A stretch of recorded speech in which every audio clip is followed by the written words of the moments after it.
Hello all.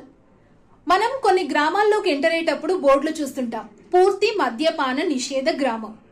ఆ board చూడగానే ఎంత బాగుంటుందో కదా. ఎందుకంటే మద్యం అనేది ఆర్థికంగా, ఆరోగ్యంగా కుటుంబాల్ని చిన్నాభిన్నం చేస్తుంది.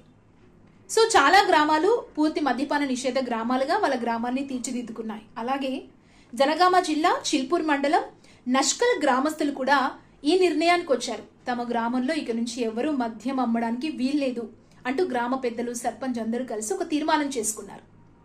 బాగుంది కదా అనుకుంటున్నారా? ఇక్కడే అసలు ట్విస్ట్ ఉంది. సో వీళ్ళు తీసుకున్న డెసిషన్ ని కాదని ఆ ఊర్లో ఉన్నవారు ఆరుగురు వ్యక్తులు మద్యాన్ని విక్రయించడం స్టార్ట్ చేశారు. సో గ్రామస్తులు వెళ్ళి కంప్లైంట్ చేయగానే సర్పంచ్, గ్రామ పెద్దలు తీసుకున్న డెసిషన్ ఏంటో తెలుసా? ఆ 6 కుటుంబాలకు సంబంధించిన వ్యక్తుల ఇళ్లకి కరెంటు కట్ చేశారు. మీరు మద్యపానాన్ని ఇక నుంచి ఈ గ్రామంలో అమ్మము అంటూ ఒక బాండ్ పేపర్ రాసిస్తేనే మీ ఇంటికి కరెంట్ కనెక్షన్ అందిస్తామని చెప్పి ఆ సర్పంచ్ చెప్పడంతో అంతా షాక్ అయ్యారు. సో గ్రామస్తులు ఈ డెసిషన్ ని స్వాగతిస్తున్నారు. ఎందుకంటే తమ గ్రామం పూర్తి మద్యపాన రహిత గ్రామంగా ఉండాలనేది వారి కల.